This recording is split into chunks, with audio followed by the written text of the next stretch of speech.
वक्रतुण्ड महाकाय सूर्यकोटि समप्रभ निर्विघ्नं कुरु मे देव सर्वकार्येषु सर्वदा गुरुब्रह्मा गुरुर्विष्णुः गुरुर्देवो महेश्वरः गुरुः साक्षात् परब्रह्मा तस्मै श्री गुरवे नमः।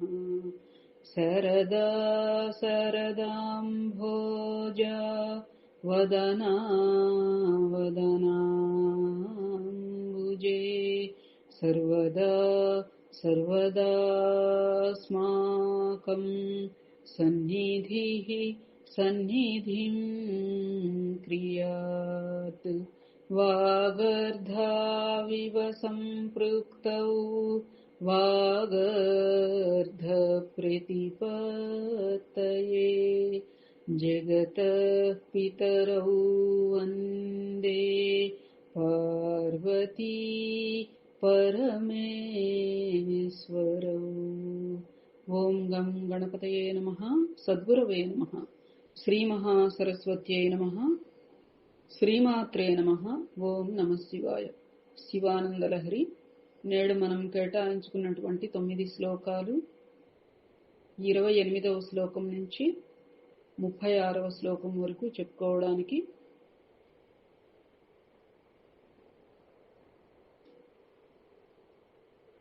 ప్రయత్నం చేద్దాం। सारूप्यं तव पूजने शिव महादेवेति संकीर्तने सामीप्यं शिव भक्ति धुर्य जनता सांगत्य संभाषणे सालोक्यं च चराचरात्मकतनुध्याने भवानीपते सायुज्यं मम सिद्धमत्र भवति स्वामिन् कृतार्थोऽस्म्यहम्। श्रीमात्रे नमः। ओं नमः शिवाय। त्वत्पादाम्बुजमर्चयामि परमं त्वां चिन्तयाम्यन्वहम् त्वामीशं शरणं व्रजामि तपसा त्वामीशं शरणं व्रजामि वचसा त्वामेव याचे विभो वीक्षां मे दिश चाक्षुषीं सकरुणां दिव्यैश्चिरं प्रार्थिताम् शम्भो लोकगुरो मदीय मनसः सौख्योपदेशं कुरु। श्रीमात्रे नमः। ओं नमः शिवाय। वस्त्रोद्धूतविधौ सहस्रकरता पुष्पार्चने विष्णुता गन्धे गन्धवहात्मतान्नपचने बर्हिर्मुखाध्यक्षता पात्रे काञ्चन गर्भतास्ति मयि चेत् बालेन्दुचूडामणे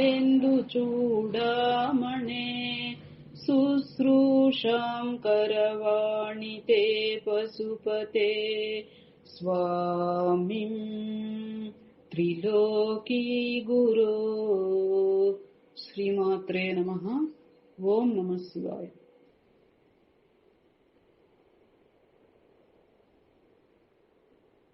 नालं वा परमोपकारकमिदं त्वेकं पशूनां पते पश्यन् कुक्षिगतांश्चराचरगणान् बाह्यस्थितान् रक्षितुम् सर्वामर्त्यपलायनौषधमतिज्वालाकरं भीकरं निक्षिप्तं गरलं गलेन गलितं नोद्गीर्णमेव त्वया।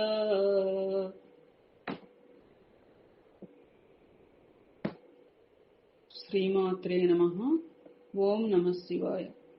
ज्वालोग्रह सकलामरातिभयदः क्ष्वेलः कथं वा त्वया दृष्टः किंच करे धृतः करतले किं पक्वजम्बूफलम् जिह्वायां निहितश्च सिद्धघटिका वा कण्ठदेशे भृतः किं ते नीलमणिः विभूषणमयम् शम्भो महात्मन् वद। श्रीमात्रे नमः। ओम नमः शिवाय।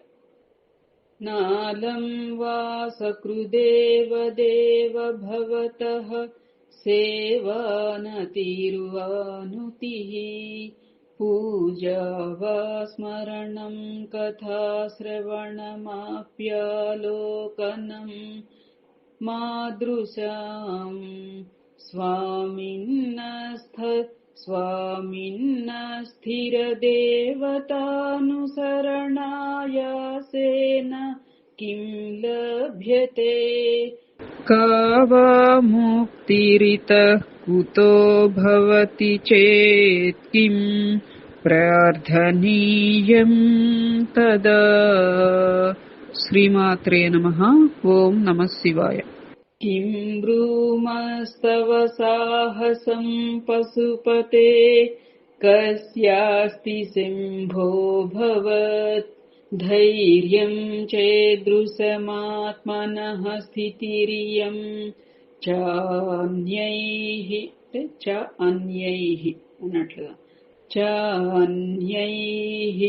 कथं लभ्यते भ्रस्य देवगणं प्रसन्मुनिगणं नश्येत् प्रपञ्चं लयं पश्यन्निर्भय एक एव विहरत्यानन्द सान्द्रो भवान्।